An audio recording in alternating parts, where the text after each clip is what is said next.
Este es el episodio número 10 que grabo. Me gustaría que quede como un registro de los anteriores.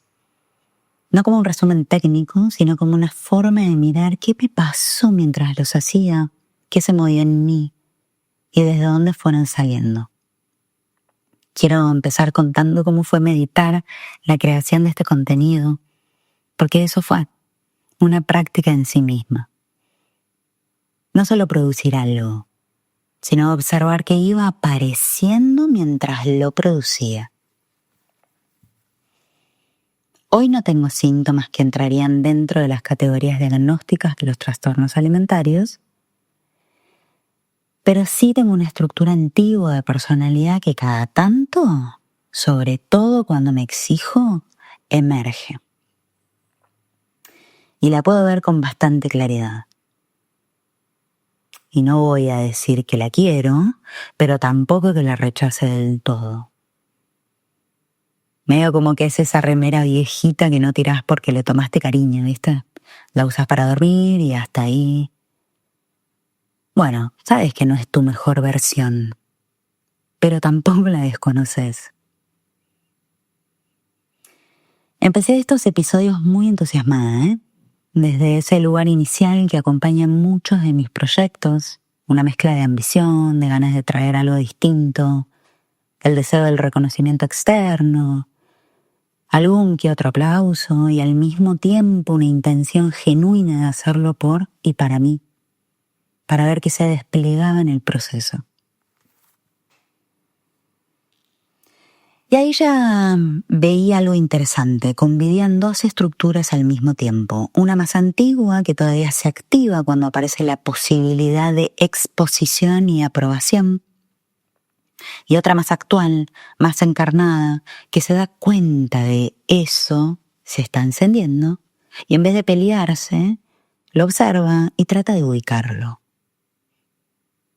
¿Por qué no puedo mentirme a mí misma diciendo: no, esto no me está pasando, yo ya no soy más así. No, esto lo tengo que cambiar, basta, no, basta. Bueno, a mí me copa más reconocerlo, acompañarlo y mientras tanto ir chequeando quién está llevando el volante. Porque creo que de eso se trata. Cuando arranqué en diciembre del 2025, grabé 10 episodios de una. Fue un impulso bastante fuerte, muy conocido para mí. No sé si será mi signo, Capricornio. Estaba de vacaciones con Johnny en San Bernardo y me metí en una de las piezas de la casa de mis suegros con el mate, el ventilador, la compu y el celu. Y después, mientras cocinaba o me bañaba, me ponía los auriculares para escucharlos y ver cuál era mi reacción corporal y mental. Porque si hay algo que le encanta hacer a la crítica patológica, es empezar a revisar cada palabra, cada gesto, cada tono. Ay, ahí tragaste y se escuchó. Y asegurarse de que no haya nada fuera de lugar. Así que después de marear varias veces a las personas que están editando y armando la música, volví a grabarlos uno por uno. Me di cuenta de que la secuencia se repetía casi igual en cada episodio. Primero apareció una idea a partir de una sesión clínica que me movía algo. Pensaba, esto es importante para nosotras, quiero traerlo. Después me entusiasmaba, buscaba teoría, armaba conexiones, me sentaba a escribir. Y al poco tiempo empezaba el fastidio por tener una fecha límite. Porque, no está siendo como yo, no me sale esto. Me enojaba conmigo. Sentía que no me está saliendo como debería. Interesante la narrativa del debería en nosotras, ¿no? Si decía, mañana grabo, a la mañana siguiente me quedaba en blanco. Y capaz que me ponía a limpiar, a hacer otras cosas que en ese momento parecían impostergables. Y sin embargo, todo esto lo tengo registrado, ¿no? Cuando salía a caminar con Johnny, cuando me veía con mis amigas, cuando iba a entrenar. Lo que antes estaba trabado empezaba como solito a ordenarse con cada uno de los pasos, con cada charla. No desde el esfuerzo que me encontraba cuando me ponía delante de la compu,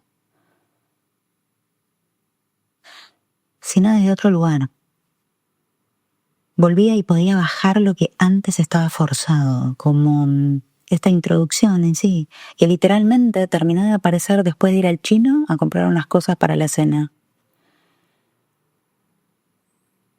Durante una de las formaciones en mindfulness leía Goldstein y encontré algo que yo ya veía, como que venía percibiendo por la práctica sostenida, y aparecían los relatos compartidos post-prácticas entre compañeros, entre sangha, ¿no?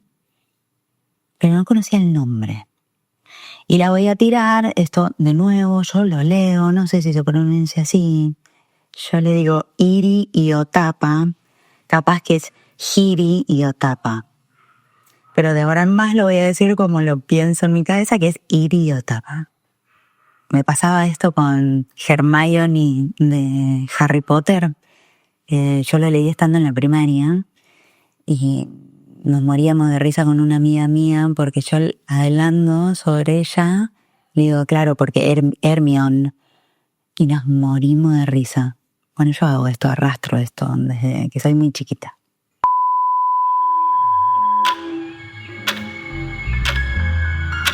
Este es un espacio para quienes tenemos o tuvimos un trastorno alimentario. No para volvernos normales, sino para volvernos propias. Soy Anto Salerno, psicóloga, y este es mi podcast.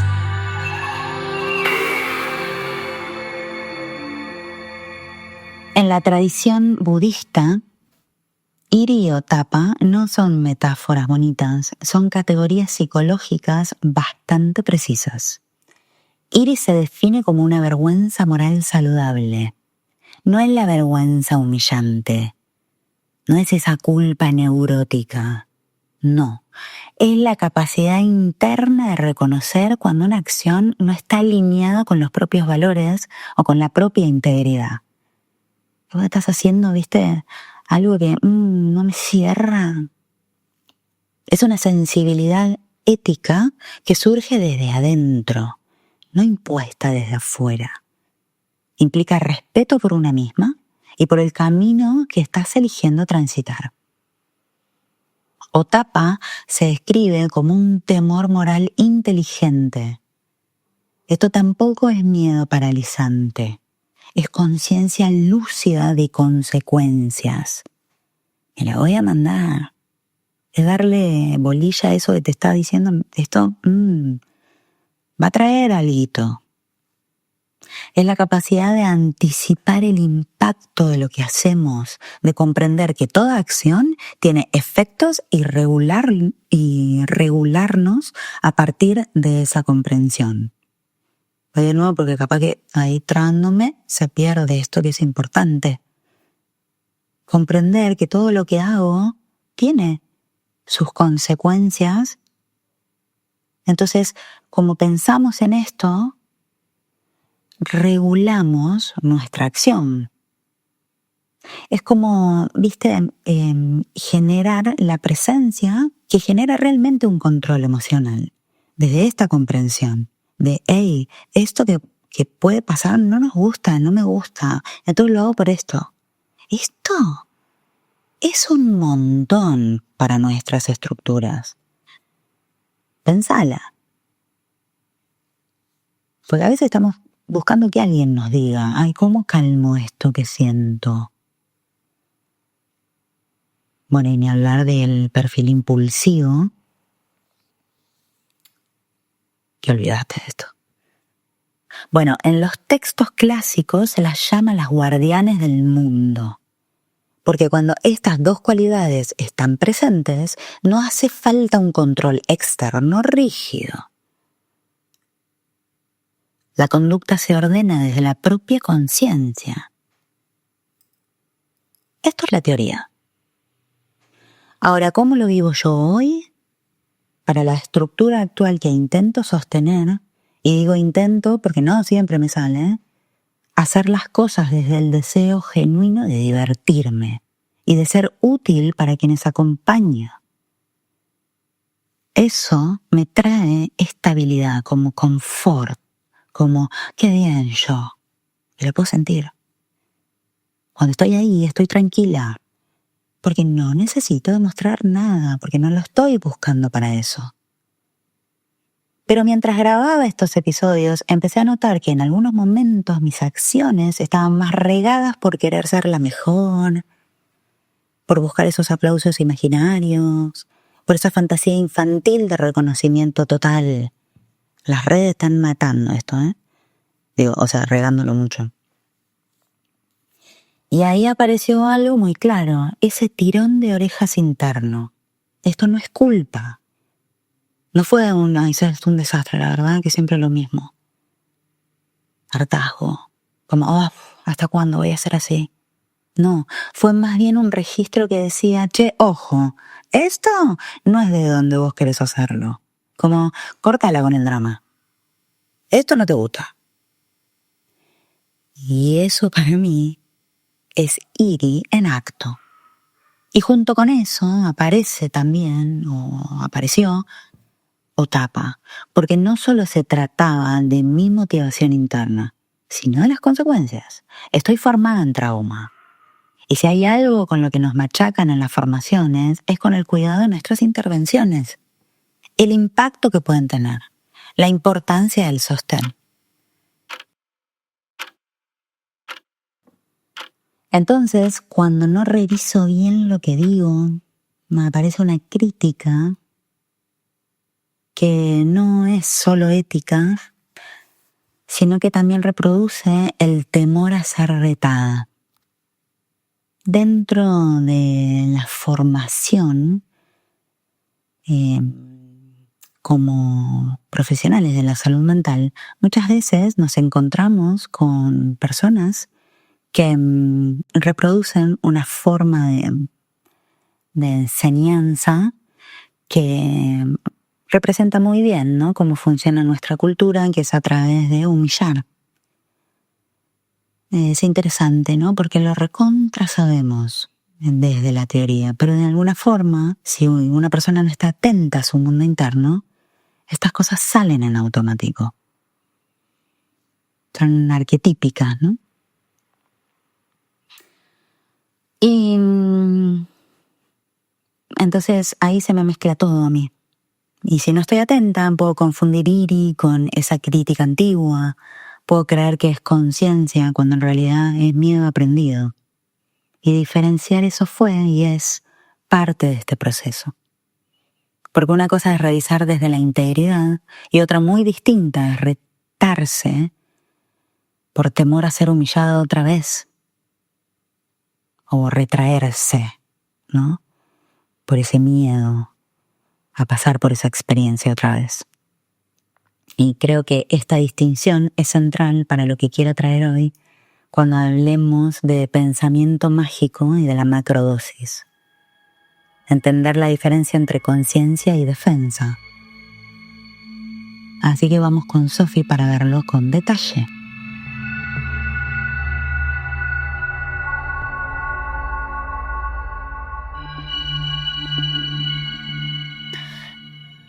Sofi está cerca de los 40. Hace unos años atravesó una depresión bastante fuerte y desde entonces vive con el miedo silencioso de que eso le vuelva a pasar.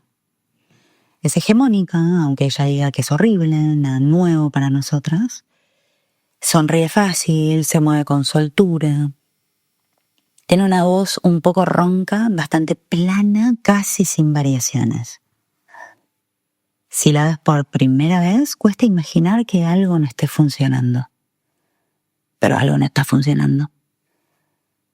Se queja de que su vida está estancada. Hace años trabaja en el mismo lugar. Es un cargo creativo, le pagan bien, la respetan. Desde afuera parecería que está todo ok, pero adentro no. quiere algo más. Más responsabilidad, más sueldo, más impacto. Aunque cuando le pregunto qué sería ese más, no sabe. En lo vincular, la cosa no está mejor. No logró sostener relaciones íntimas en el tiempo y le angustia la idea de no llegar a formar una familia. Y al mismo tiempo, tampoco tiene muy en claro si ese es realmente su deseo o si es algo que cree que debería querer. Está atrapada entre dos fantasías: prosperar profesionalmente o tener un hogar. Mira a otras mujeres que, según ella, lograron ambas cosas y siente que ella no consigue ninguna. La inteligencia la tiene, la belleza también, potencial sin duda. Entonces, ¿qué pasa? Y acá viene lo interesante. Cada vez que nuestras conversaciones se acercan a algo más profundo, algo se corre. No es que Sophie no entienda lo que estoy señalando. Es más sutil que eso. Se desliza, cambia de tema, se ríe de forma ligera, mete algún que otro comentario irónico, o ay, no sé, mirando para otro lado. No se confronta, no discute, no se enoja, simplemente se va. Y eso para mí siempre es una pista. Cuando empezamos a hablar de la posibilidad de una macrodosis, lo primero que noté no fue un entusiasmo espiritual, fue expectativa. Una expectativa muy limpia, muy prolija, casi corporativa. Como si la experiencia fuera a producir un resultado en sí mismo. Y ahí fue donde volví a escuchar a las guardianas. Porque lo que Iri pregunta no es ¿está bien o está mal? Pregunta ¿desde dónde lo estás haciendo? Estamos hablando todo de conciencia, de niveles de conciencia, del trabajo en la atención. Por eso esto te va a sonar de los episodios en donde remarcamos lo que son los estados de conciencia. ¿Desde dónde? Y lo que Otapa pregunta no es ¿qué miedo tenés? No. Pregunta ¿qué consecuencias puede tener esto si no estás dispuesta a sostenerlo? Sofía hablaba de la macrodosis como si fuera un evento que iba a desbloquearle algo. Como si el solo hecho de atravesar la experiencia fuera a modificar su estructura. Había algo en su manera de decirlo que sonaba... Bueno, después de esto... Listo. Pero cuando empecé a nombrar las condiciones, la preparación, el cuidado del entorno, el suspender la rutina, digamos, funcional y normal, estar disponible emocionalmente, ordenar la intención, apareció una mueca. Chiquita, pero muy clara. No. Yo ni en pedo dejo de tomar. Nada, no. No, yo no puedo hacer una dieta. No, pero viste, yo con la historia que tengo, no, ¿cómo voy a hacer una dieta? No lo dijo en tono agresivo. Lo dijo liviano, capaz que salió un poco más pesado, pero lo dijo casi como riéndose. Como si preparar las condiciones internas y externas fuera un accesorio innecesario. ¡Qué pavada eso! Un detalle técnico.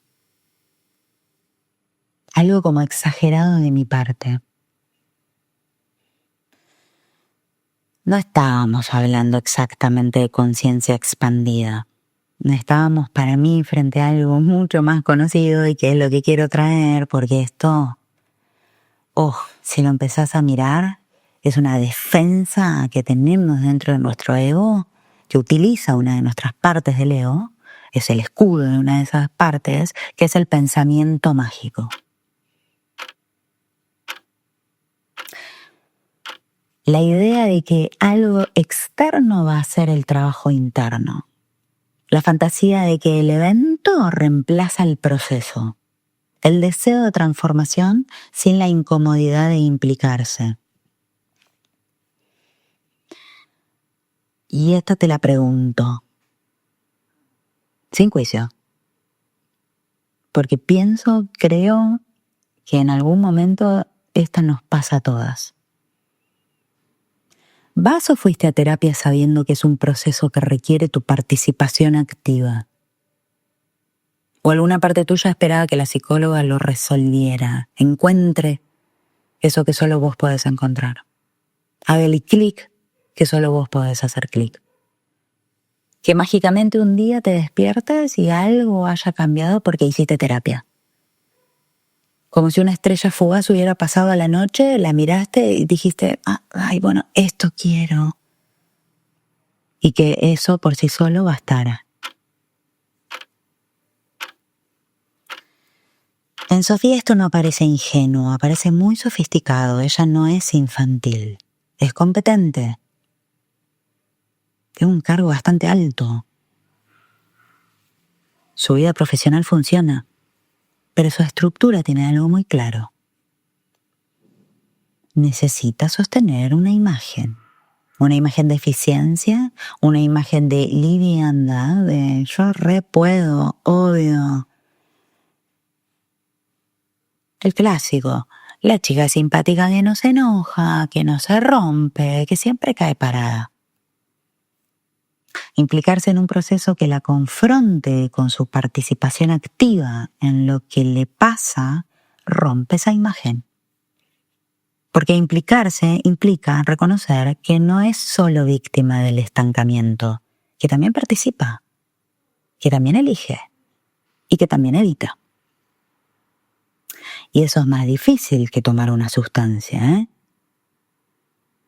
Entonces la microdosis se vuelve atractiva, porque promete experiencia sin tener que desarmar la identidad primero. Y ahí fue cuando me pregunté, más que a ella a mí, ¿estamos frente a una búsqueda genuina? ¿O estamos frente a una defensa elegante? Porque cuando una sustancia como la psilocibina toca el sistema nervioso, no toca una partecita, ¿eh? Y no va a tocar exactamente lo que tu control espera que toque para sostener esa imagen. No. Toca la casa entera. Y si no decimos lo básico, todo lo demás se vuelve fantasía. La psilocibina es un compuesto que ya una vez ingerido se convierte en psilocina. Y esta actúa principalmente sobre los receptores de serotonina, el 5-HT2A, en la corteza cerebral. Estos nombres, ¿no? Cómo cuestan a veces. Bueno, las psiquiatras la tienen más clara, me parece. Esto no es un dato técnico para quedar bien. Es clave. Porque esos receptores están implicados en la percepción, en la cognición y en algo que nos interesa mucho, la organización del sentido del yo. Esto, una banda. La psilocina se parece mucho a la serotonina, que no es la hormona de la felicidad, como se dice livianamente. Es un modulador profundo, regula el humor, el estrés, el miedo, el impulso, la memoria, la percepción, el sueño, el intestino. En un trastorno alimentario, muchas de esas funciones, ya sabes, están hipercontroladas, desbordadas o convertidas en defensa. Porque si no entrenamos la percepción de las sensaciones del cuerpo, queda por fuera de la conciencia. Eso es defensivo. Es decir, en el escenario de tu conciencia no están involucrados la información que proviene del cuerpo. ¿Y por qué no está? Porque la percepción, hay una alteración en la percepción. Bueno, entonces, si tenés una historia de trastorno alimentario, escúchate esto. No estás por tener un viaje. Estás por tocar una red que regula casi todo lo que tu cuerpo aprendió a controlar o a desbordar. Uno de los efectos más estudiados es la disminución transitoria de la actividad de la red neuronal por defecto. ¿Qué es esto? Bueno, es la red que está metida en la narrativa del yo. ¿Qué es esto? Bueno, ¿quién soy? ¿Qué me pasó? ¿Cómo me veo? ¿Cómo me evalúo? ¿Viste cuando no sabes quién sos? Bueno, esta es la red que se activa cuando estamos rumiando, comparándonos, reprochándonos cosas del pasado hace 1000 años o proyectando escenarios futuros. Estoy gorda, no soy suficiente, debería haber hecho otra cosa, mañana empiezo de nuevo. Ese bucle no es solo psicológico, tiene un correlato neurobiológico. Cuando no estamos orientadas a una tarea concreta o una práctica atencional, la mente tiende a divagar. Y ahí esa red entra en juego. Podemos estar tumbadas sin hacer nada y sentirnos agotadísimas. No porque el cuerpo esté trabajando, sino porque la mente está sosteniendo una narrativa ininterrumpida. Pum, pum, pum, está andando. Si dejas algo prendido mucho tiempo, ya viste que se quema.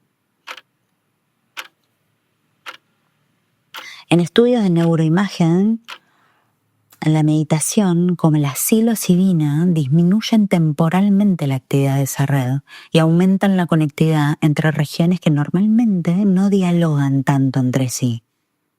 Entonces no eliminan el yo, interrumpen su automatismo. Es un montón. Porque muchas de nuestras defensas se sostienen en ese relato constante que mezcla pasado, presente, futuro, como si todo fuera lo mismo.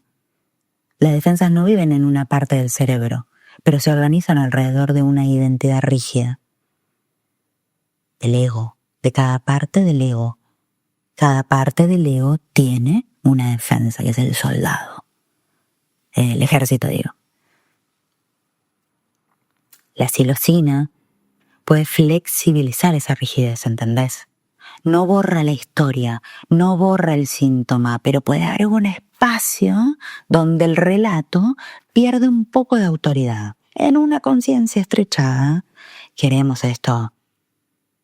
Esa flexibilización puede vivirse como expansión, conexión, unidad, descanso, a veces como amor, a veces como alivio, a veces como simple silencio mental. Pero que la red narrativa disminuya no significa que van a desaparecer las defensas. Las defensas son organización, son memoria implícita, son patrones somáticos. Si alguien toma esto desde el pensamiento mágico, esperando que la sustancia haga el trabajo que ella no quiere hacer, lo que puede pasar es que la experiencia se convierta en otra historia grandiosa. Ay, no sabes, viví algo extraordinario. No, yo vi. Sí, yo lo vi. No, yo desperté. Y estructuralmente nada cambió. Porque la sustancia no reemplaza la integración. No reemplaza el proceso terapéutico. No reemplaza el trabajo con las partes que evitan implicarse. Lo que sí puede hacer, cuando hay una intención, una preparación, un acompañamiento, la intención es clave siempre, en todo, para todo, es abrir una ventana. Una ventanita donde el control se afloja, la narrativa crítica pierde rigidez, el cuerpo puede sentirse sin tanta vigilancia, aparece una experiencia de conexión que no es conceptual. Y para muchas personas con trastornos alimentarios y otras especies, eso es radical, porque el núcleo no es la comida, es la desconexión. No haber sido vista es la dificultad para habitar el cuerpo sin juicio. En muchísimas historias hay una herida básica, el no haber sentido amor encarnado, haber no sido vista. Quiere decir, el amor encarnado no el amor dicho, no amor explicado, amor sentido en el cuerpo, pertenencia, sostén. la sensación de no ser un error. Estas son las áreas que están afectadas en los trastornos alimentarios. No pertenezco, no encajo, no, es que no puedo. Si soy yo, no hay sostén. Yo no puedo ser yo. Esto no está bien. Y la sensación de ser un error, ¡buah! Cuando eso no estuvo, el cuerpo va a seguir buscándolo afuera. En el control, en el rendimiento, en el cuerpo ideal, en el vínculo. En experiencias psicodélicas bien encuadradas, puede aparecer algo muy distinto. La vivencia directa de pertenencia con algo que trasciende la historia personal. ¿Entendés que no es una idea? Es una experiencia. Yo te puedo contar con palabras lo que se siente tirarte de paracaídas. Pero si no la vivís, no. Esto que estoy diciendo en la estructura narcisista es un montón, porque la idea es la imagen. Es la idea que yo creo que tengo de mí, pero si no tenés experiencia corporal sentida que corrobore esa imagen y esa idea tuya, y va a haber sufrimiento, porque sufrimos con esa distancia. Si yo digo, no, yo soy rubia, cuando nací fui rubia, de ojos claros, pero con el tiempo me puse morocha, no, o sea, esa idea que estoy armando de mí no tiene base en la realidad. Y cuando eso aparece, la experiencia, encarnar la coherencia interna, aunque sea una vez, la persona puede sentir que es más que su síntoma, más que su narrativa, más que la identidad que venía sosteniendo. No porque lo borre, sino porque deja de ser lo único. Muchas veces nos pasamos años tratando de llegar a esta instancia en terapia. Pero, y esto es clave, la sustancia no instala la experiencia, la muestra, la despliega en el cuerpo. Después del trabajo es aprender a volver ahí sin la sustancia. Eso es práctica, no magia. En Sofía, yo no veía ese deseo de abrir una ventana, veía deseo de que la casa cambiara sola. Le pago a alguien para que la venga a pintar. Y ahí vuelven las guardianas. La pregunta no es si la psilocibina sirve o no sirve. La pregunta es de dónde la vas a tomar. ¿Desde la conciencia o desde la defensa? Desde el ego. Si es desde la defensa, puede convertirse en otra pieza que la estructura narcisista incorpore a su imagen. Si es desde conciencia, puede ser una fisura real en el control. Y esa diferencia no la define la molécula, la define la intención y la capacidad de integrar después. Por eso creo que puede ser una herramienta potente en trastornos alimentarios, porque lo que se flexibiliza no es la comida, es el bucle, es la identidad rígida, es el yo que se define por control y evaluación. Mirá lo rígida que es la conducta de meter un atracón y vomitar hace 20 años. Y sin poder cuestionarla, sin poder meterte ahí a modificarla, porque no se puede, ¿eh? Porque está rígido, está ahí, ¿no? Está metida en esa. Pero solo es potente si hay encuadre, si hay preparación, si hay acompañamiento. Si no, puede convertirse en otra forma sofisticada de evitar el proceso. Una de las cosas más importantes que me enseñaron a mí con los hongos es esto. Ninguna experiencia intensa reemplaza la práctica cotidiana de atención.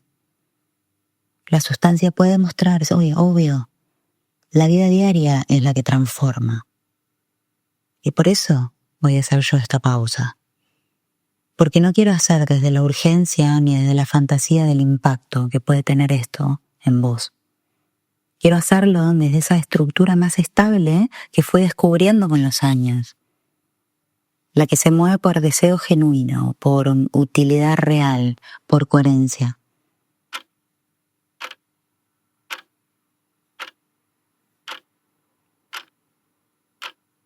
Y si Iri o Tapa siguen haciendo su trabajo, me van a avisar cuando me corra.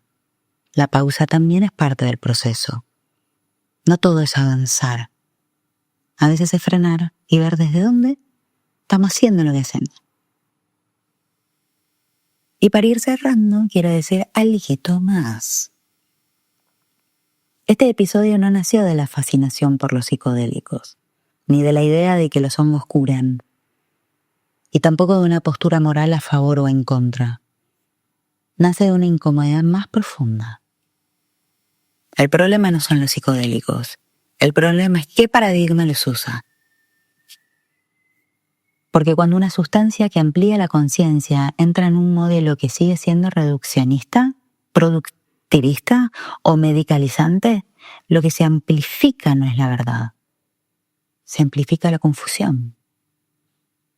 No puedes trabajar con experiencias que trascienden el ego usando un modelo que no reconoce nada más allá del ego. ¿Qué cuerpo? ¿Qué decís? No, ¿qué importa? ¿Qué modelo? Dale, anda, tengo que ir a laburar. Y eso lo digo porque yo también estoy ahí.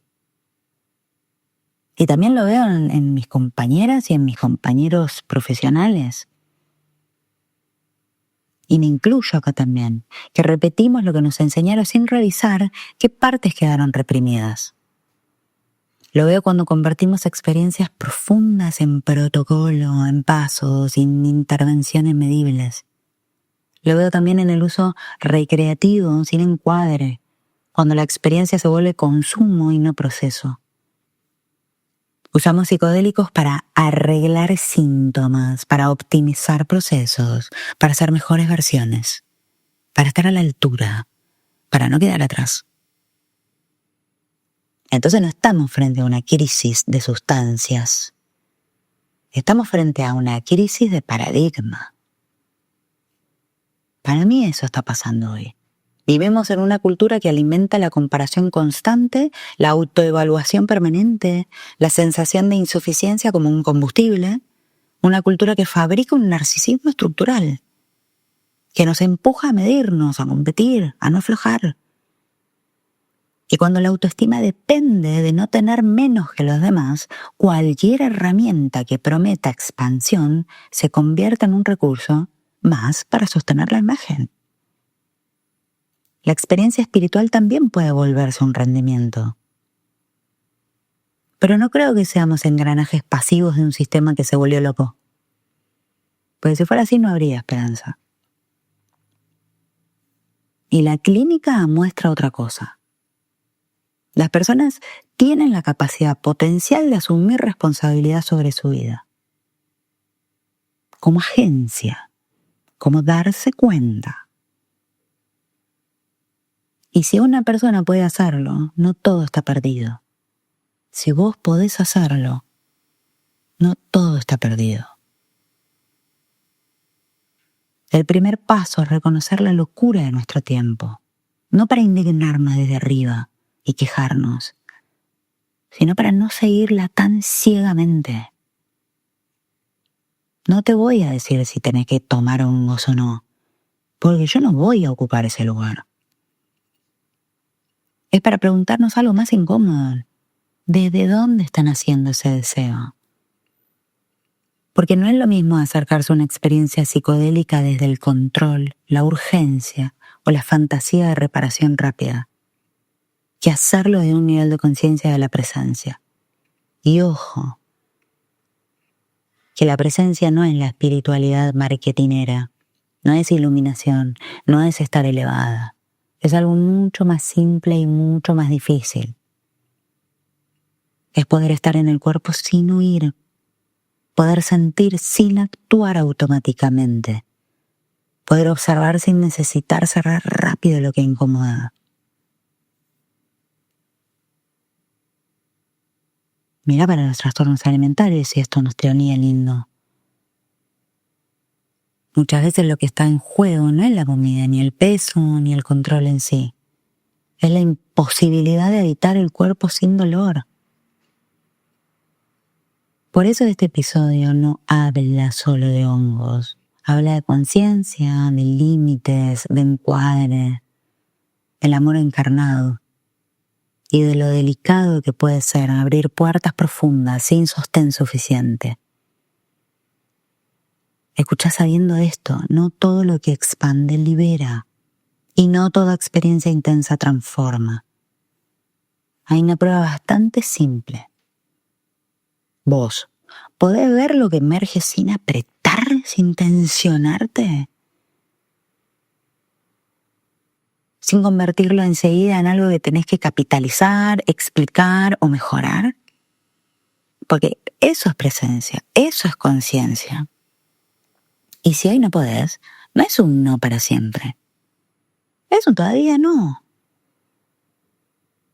A veces lo más revolucionario no es ir más lejos, es poder quedarse. El deseo de hongos no siempre es expansión.